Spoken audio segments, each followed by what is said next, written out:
There's an increasingly toxic mentality towards America's homeless population. A common rationalization by many of the public is that in a rich country, people must be living on the streets out of choice or laziness, whereas in a poor country, life is much harder and there is no choice of their place in society. Here is the question one should ask. Would you rather spend a night on the streets of Los Angeles or a night on the streets of Bombay? Asking those questions really starts to make one rethink the greatest humanitarian crisis facing our megacities in the West. These folks on the streets of Western cities lack connectivity. Their families may be gone or have abandoned them, or in many cases they never had one. And their new relationships tend to be repeatedly destructive, making it near impossible to trust anyone. We're tribal and social creatures by nature. We're not meant to make it on our own. We need each other. It's an ironic advantage that the poor of the cities of the East often have. The streets are not only a lonely place here in Los Angeles, but a dangerous one, more so than almost anywhere else. Although we may be the richest country, the byproduct of our war on drugs has made our cities and cities throughout the Americas the most violent in the world. Just think, out of the top 50 cities globally with the highest homicide rates, 4 of them are in the United States, and Mexico, our bordering country most impacted by our war on drugs, has 19 of them. Other than South Africa, all the rest are in the Americas.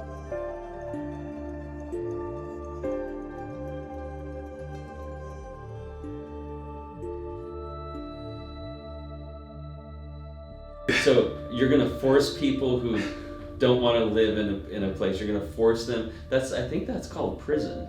What are you actually saying? What are you going to end? With who? And how are you going to do that? And where are these 60,000 units of housing going to be? Unfortunately, that would be the final solution to the homeless epidemic in Los Angeles. Everyone that has a tent on the street is rounded up and thrown in an internment center somewhere. Or they are driven out of the municipal region, as many of the surrounding suburbs currently drive them towards the inner city. Whatever the case may be, the final solution of ending homelessness permanently would require force. And it's worth mentioning because something like that might actually take place someday. The community may get fed up with what they don't want to look at and what they don't want to try to understand and demand that solution. The language is moving in that direction. It's no longer about helping individuals get off the streets or preventing them from ending up on the streets, but rather the streets are filthy and those things are the source of the filth. These are human beings, not inanimate numbers on a chalkboard that can be plugged into an equation that will result in success. You can't just batch process them. Housing is critical to address the issue, but as the child-focused model of adoption has proven far more effective than the traditional catalog approach, the community should start shifting its energy from a housing-oriented model to combat homelessness, and more towards the human-oriented one. Solving the crisis each individual is experiencing as opposed to the crisis as a whole. It's going to require mentorship and sponsorship, a great deal of one-on-one human-to-human interaction, case by case.